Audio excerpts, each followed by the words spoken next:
We're gathered here today, joining 24 cities across Canada and 11 cities across the United States, and rallies and protests in many NATO countries who are in Afghanistan, such as Denmark and Italy and Spain and Germany today as well.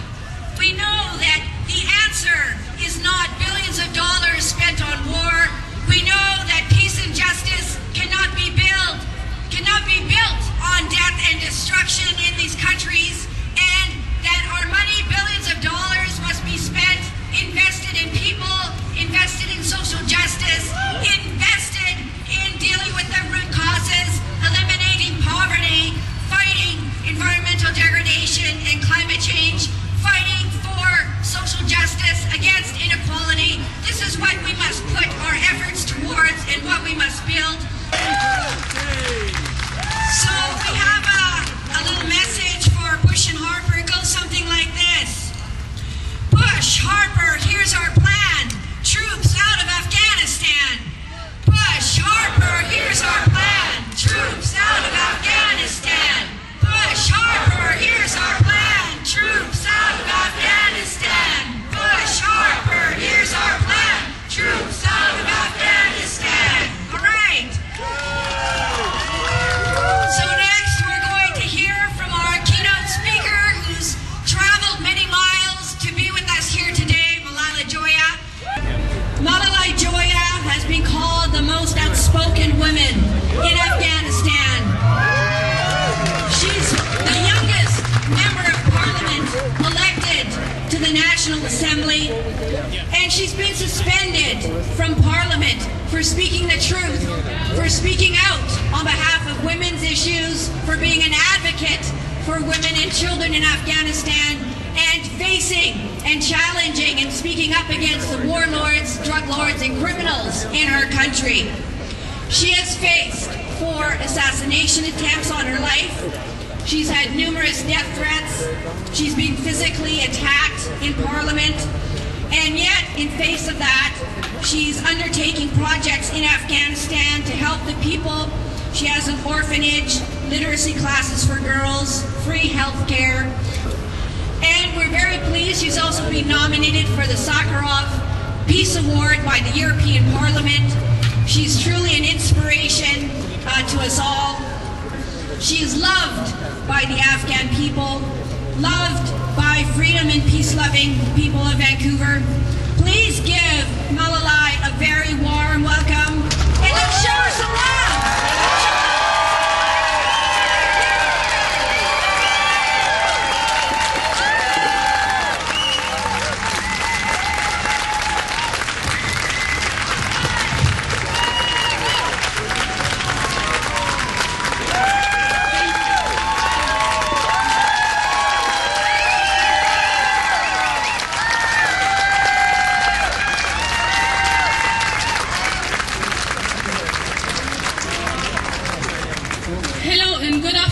Everyone, in the name of democracy and peace, dear friends, first of all, I extend my deep regards and thanks to BCLiber Against War and StopWar.ca, organizations and all other supporters who invited me here to inform you about the ongoing tragedy in my crying Afghanistan, and also to talk about the realities of the so-called war on terror.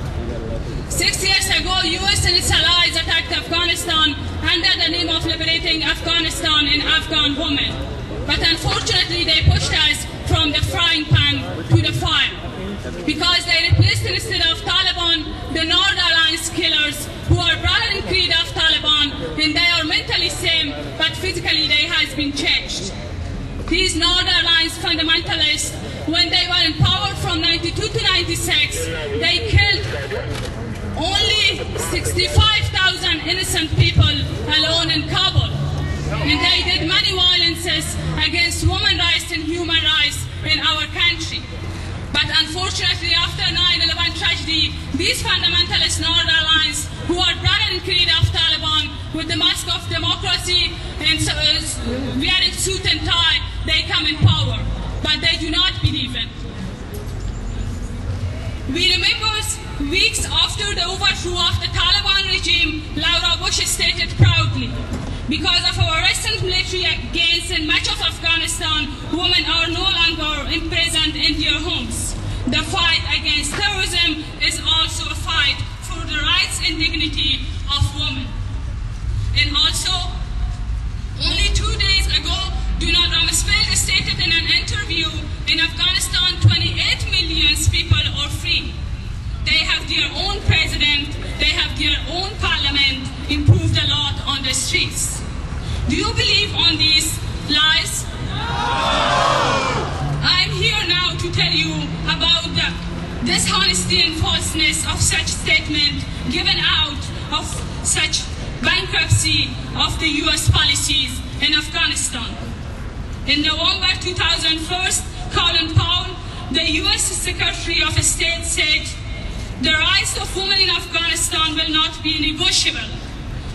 But on July 17, 2007, the US State Department trafficking reports lists Afghanistan among the countries where trafficking of women and children for sexual exploitation is on its verge. But this is a lie and throwing dust on the eyes of people of the world. In reality, the condition of Afghan women not changed to positive, but they are suffering more than ever.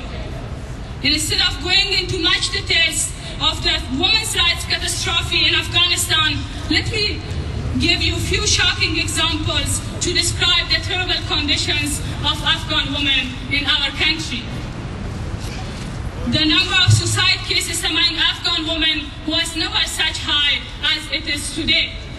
According to official figures, 250 suicide cases have been reported in the first 6 months of the 2007. 18-year-old Somaya hung herself by a rope because she was to be sold to a 60-year-old man. Another woman called Bibi Gold locked herself in animal stables and committed suicide. Then her family found nothing except her bones. According to Uniform Survey, 65% of the 50,000 widows in Kabul and thousands of women all over Afghanistan see suicide as the only option to get rid of their miseries and disillusion. Over 95% Afghan women suffer from depression. Every 28 minutes, a woman dies in Afghanistan during childbirth. The life expectancy for Afghan women is only 45 years. Survey says that 80% marriages are forced. Commanders of the North Alliance fundamentalists, in the areas of their control, they are kidnapping and rape girls and women. According to Oxfam survey, just 1 in 5 girls in primary and also 1 in 20 in secondary school are enrolled. 200,000 children in the areas under the control of the Taliban are completely deprived of education. Prominent anti-warlord women who dare to work outside of their houses are threatened and killed. Some activist women like Nadia Anjuman, Safia Majan, Shikiba Sangamaj, Shaima Rezai, Zakia Zaki, and this list can be prolonged, that recently has been killed in Afghanistan.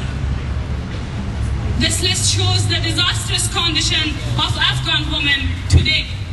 Any kind of crimes and brutalities are exercised against women, but impunity prevails across Afghanistan and no one is prosecuted for such crimes.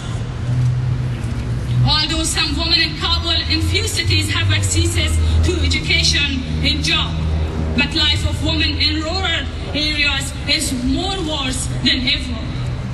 The Western media tries to trumpet that it was the US involvement in Afghanistan which brought some rights to women which were never exercised in the history of Afghanistan. But this is also a false statement.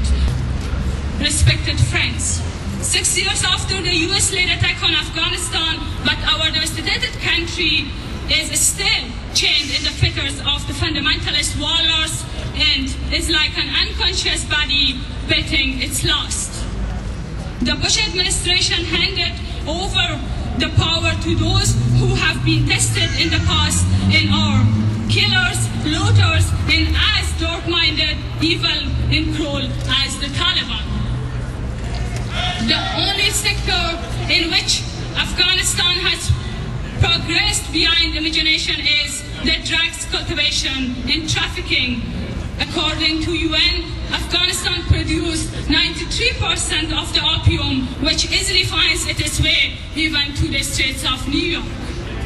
The Mail wrote on July 21st, 2007, the four largest players in the heroin businesses are all senior members of the Afghan government. In such circumstances, when enemies of people are in power, life is definitely torturous for the whole nation, particularly women of our country and children. Afghanistan has received billions of dollars in the aid in the past few years, but ordinary people were not benefited from it. It's suffice to say that today only 2% have access to electricity. And also, according to survey they did, over 60% Afghans live below the poverty line. In a March 2007 survey conducted by Integrity Watch Afghanistan, it was revealed that about 60% Afghans think current administration is more corrupt than any other in the past 2 decades. Dear friends, my suffering people have been well and truly betrayed over the past 6 years. The US and its allies is not concerned with the suffering and disastrous conditions of our people. It's in the US strategic and economic interest to put our people in danger as long as its own regional interests are met. Unfortunately, other countries, other US allies, including Canada, are not trying to do anything contrary to the US wrong policies and exactly follow the footpath of the US government. If any government and institutions is really concerned with the plight and catastrophic situation of our people, they should have the guts to adopt a policy against our fundamentalist terrorist bands of any kind and support pro-democracy and freedom-loving groups and individuals.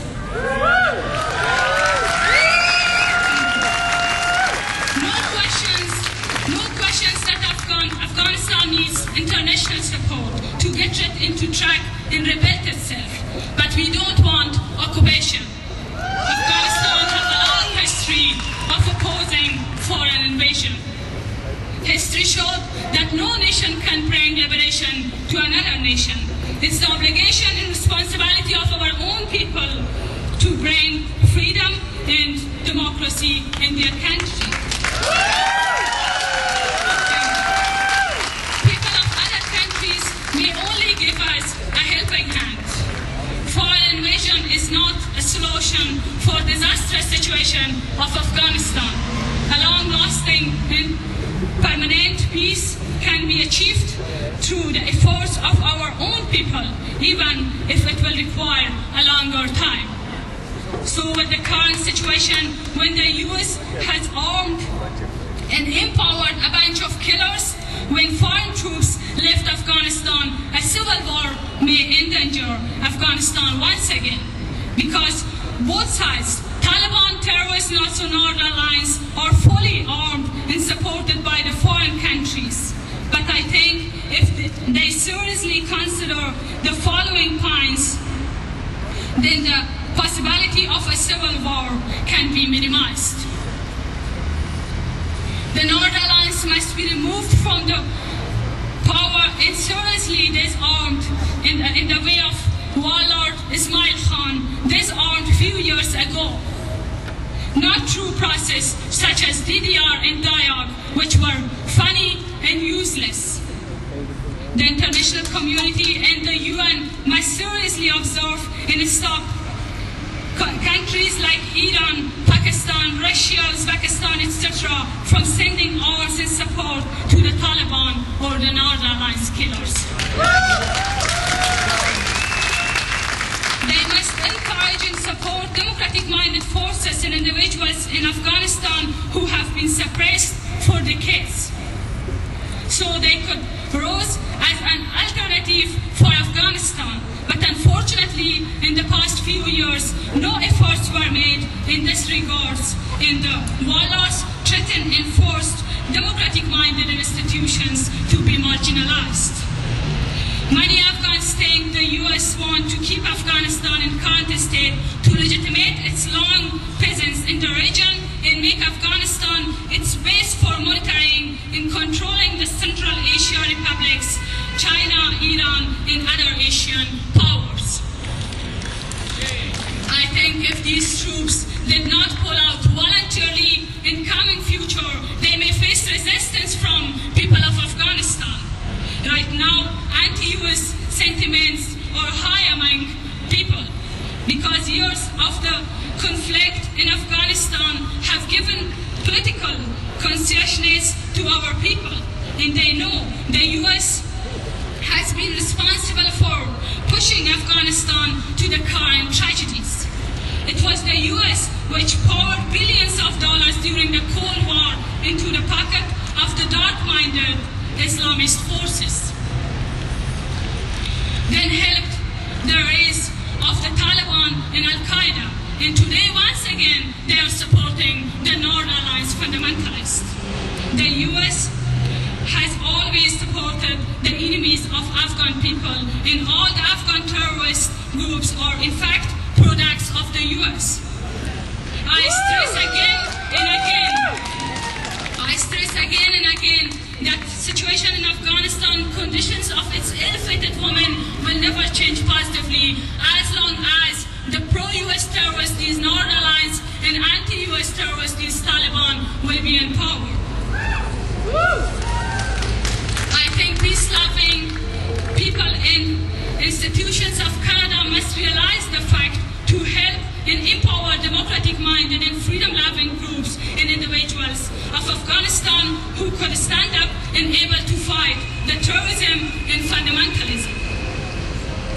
Your show of solidarity and support empower me with the determination to fight the enemies of democracy and humanity in my devastated Afghanistan. The fundamentalists are counting their days to eliminate me, but I believe in and follow the noble saying of the freedom-loving Iranian writer Samad Behrangi. He said, "Death could very easily come now, but I should not be the one to seek it. Of course, if I should meet